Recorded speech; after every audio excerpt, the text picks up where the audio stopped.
Thank you very much. Good evening, namaste, and Yumalundi. Yumalundi is the word in the language of the indigenous people from around our capital, Canberra, which means hello and welcome. And in greeting you in this way, I'm demonstrating the respect of our government to indigenous people in this country, in Australia, and all around the world. I'm very pleased to be back in Shillong. Although all parts of India are delightful to visit, there's something very special about the northeast. I've had the pleasure of visiting Arunachal Pradesh and Assam in the past. I have flown in today from nearby Bhutan. Last month I was in Darjeeling, and later this month my wife and I will make our first visit to Sikkim. In all of this, and possibly in all of my visits around India, Meghalaya is special to me. I undertook a beautiful and very taxing trek in this state earlier this year to Nong Blai and Kong Tong, which remains amongst the handful of my most memorable experiences in India. So it's a pleasure to come to your state, but there is serious work to be done, as ASCON's presence here demonstrates. In less than a decade, ASCON has built a strong reputation as a leading platform for research and dialogue on India's northeast, focused on the intersection between that region, Southeast Asia, and the wider Indo-Pacific. Many thanks to you, Sabayashi Datta, for your work in ensuring ASCON's great success, but also in bringing us together for this interesting discussion tonight. And I couldn't be more pleased to be doing it with two of my dearest friends, Ambassador Rajiv Bhatia and Professor Raja Mohan, two people on this planet from whom I have learnt more than just about anyone else. Thank you very much for your friendship and for your wisdom. I'm also keen to identify our own new representative on this side of the country, the recently arrived Consul General Bernard Lynch, who is accompanying me on this trip. Please make him welcome.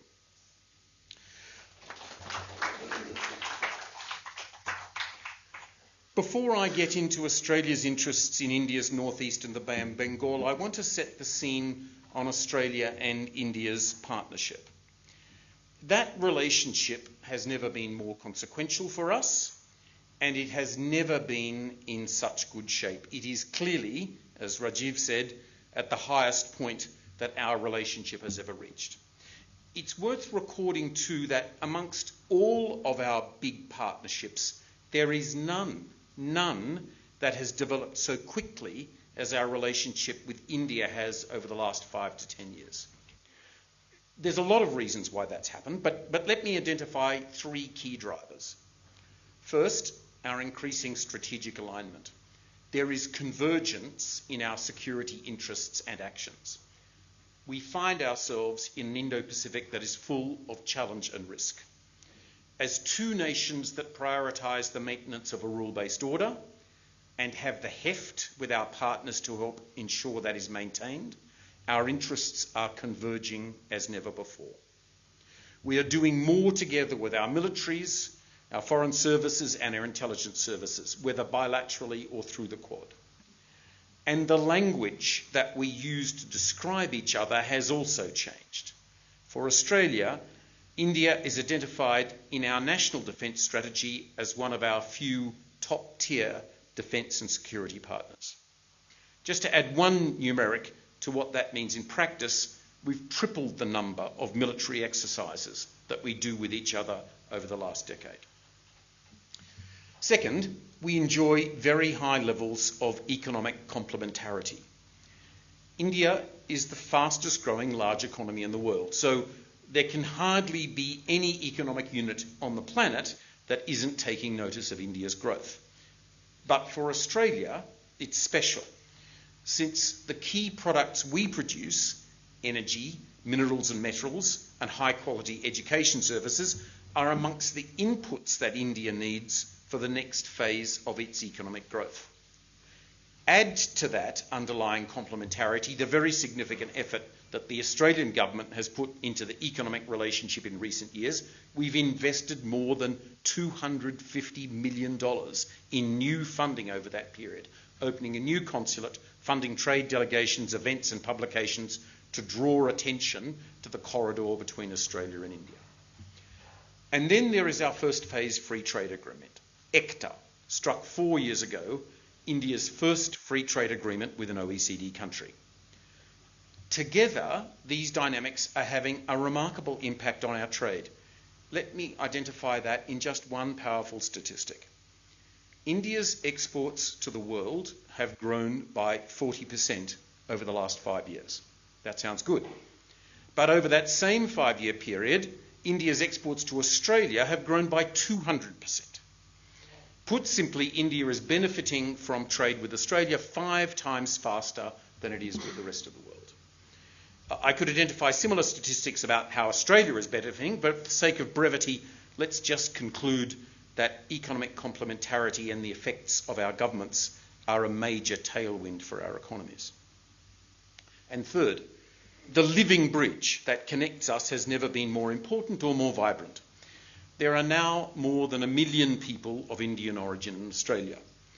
I'm very conscious that 1 million people might not seem like so many to an Indian audience, but to us it's a lot.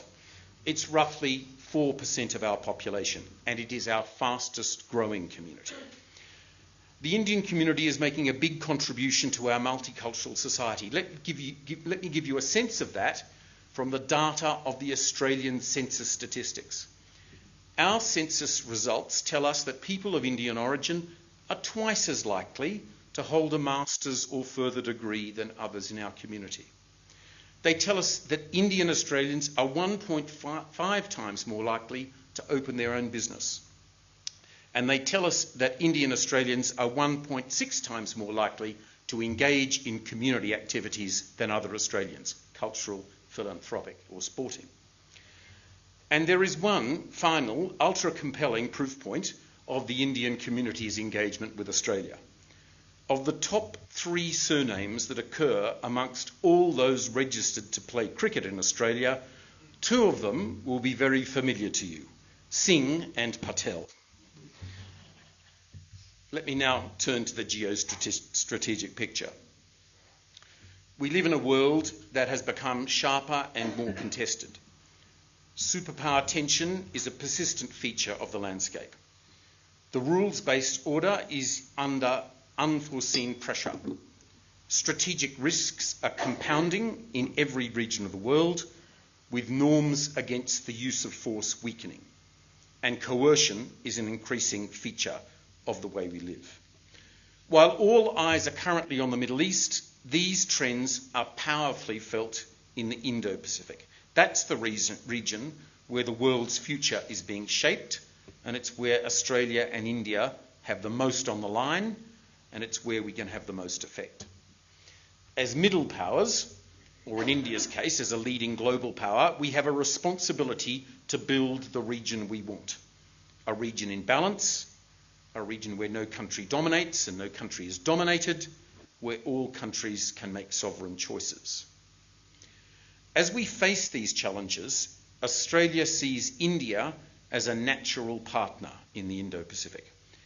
At a time when the rules and norms are being challenged, India has been a steadfast advocate for the rules-based international order, including UNCLOS and the freedom of navigation and overflight. We value India's leadership in the Indian Ocean region, including its frequent role as first responder in times of crisis. We appreciate India's efforts under its Act East policy to build connectivity, trade and maritime connections with Southeast Asia, a region where Australia is very heavily invested and further deepening our engagement. And we look forward to India working more in the Pacific, where we think it can make a strong contribution to the region's development priorities and on combating climate change. India and Australia have a lot of interests in common, but where they truly intersect most is where our geographies overlap, notably in the northeast Indian Ocean. It's one of the key domains of the Indo-Pacific where major issues such as maritime security, connectivity, and strategic stability are at stake. The Indian Ocean is globally significant. Through it travels more than a third of the world's bulk cargo and around 2/3 of global oil shipments. But for Australia, it's of even greater significance. 45% of Australia's exports depart from our west coast. Think iron ore, natural gas, gold and precious minerals, as well as very significant agricultural produce. So the Indian Ocean matters to Australia. Indeed, in our recently released National Defence Strategy, we reaffirmed that the Northeast Indian Ocean is in our primary area of strategic interest. Any slowdown or disruption of maritime links, whether from piracy, conflict, or other forms of instability, would have very serious implications for us. As our Foreign Minister Penny Wong put it to her counterparts from Indian Ocean countries, we are bound not just by shared geography, but by the shared destiny of our interests. All this helps to explain why maritime security is at the centre of our strategic partnership with India, and a key part of Australia's broader engagement with South Asia and the Indian Ocean region. And it's for this reason that the Prime Ministers of Australia and India have tasked officials like me to produce a maritime security cooperation roadmap to further advance our bilateral maritime collaboration. That project is well underway, with a good chance that we'll be able to secure it in the course of this year. Beyond the bilateral, through the Quad, we are supporting maritime domain awareness in the region and working to build up our capacity to respond to regional challenges. Australia and India also share a strong belief in the importance of regional institutions. We're both founding members of IORA. We are working closely together with India as the current IORA chair. We are co-chairing the Maritime Safety and Security Working Group. While Australia's principal interests in its sub-region are in the maritime domain, the land domain and its connectivity are also of consequence to us. India's northeast has unmet connectivity with its near abroad, which, if potentiated, could give better access for India to Southeast Asia and to the wider Indo-Pacific economy. We perceive that improved connectivity, logistics, and industrial capacity in and through this region can boost growth, prosperity, and security. But we also perceive the complexities that are engaged in this endeavour, particularly while the conflict in Myanmar significantly impedes connectivity from here to wider Southeast Asia. Now, I need to be frank with you that Australia isn't in a position to make a big difference to these challenges. We have much to focus on in more proximate areas to us, like the Pacific and maritime Southeast Asia, though we note with admiration the significant investments that our partner Japan makes in development and connectivity here in the northeast. But we do seek to make our own special contribution. Since 2019, the Australian government has been funding the SARIC initiative. That stands for South Asian Regional Infrastructure Connectivity. The objective of SARIC is to increase regional infrastructure connectivity amongst the states of South Asia. We do this in the understanding that regional connectivity in South Asia lags potential, and that were its potential to be met, the dividends would be substantial. We only have to look at regions with high levels of infrastructure connectivity amongst the countries, and Southeast Asia comes obviously to mind, to see what the benefits can look like. May I say, parenthetically, something about the Australian aid program of which SARIC forms a part. Figures from the OEC tell us that across the group, aid transfers fell by 23% globally last year. A large number of developed countries are cutting their development assistance budgets. Australia is not amongst them. In fact, Australia's aid budget grew last year, as it grew every year that the Albanese government has been in office. Having just been in Bhutan, I can report to you of a landmark success of the SAREC program. Over many years, Australia has made small but important investments to prove up the prospects for a major dam and hydropower development in Bhutan. It's called the Dorjilung Hydropower Project. Australia has funded technical studies, environmental and social impact investigations to build confidence in the project. Those contributions have not been big, but they have been catalytic, giving confidence to the World Bank and others that this project was sound. Yesterday, I participated in the loan signing ceremony between the Royal Government of Bhutan and the World Bank, which formalised a range of support from the World Bank and the IFC to the tune of $815 million US. The project is essentially underway, and the result will be transformative. It will generate 1,125 megawatts of clean green power. It will, in one stroke, increase Bhutan's green power production by 40%. And the regional character of the project is very clear. With Tata Power being the government of Bhutan's major partner in the project, and 80% of the power produced slated for transmission to India. It is, in short, a powerful symbol of how regional connectivity and infrastructure can provide substantial mutual benefit between the states of the region. We are buoyed by the remarkable success of the Dorjilung project and are interested in replicating its success across other parts of South Asia. That would include in the connectivity between India's northeast and surrounding states, where practical, sustainable initiatives can be found and where the government of India also backs the proposal.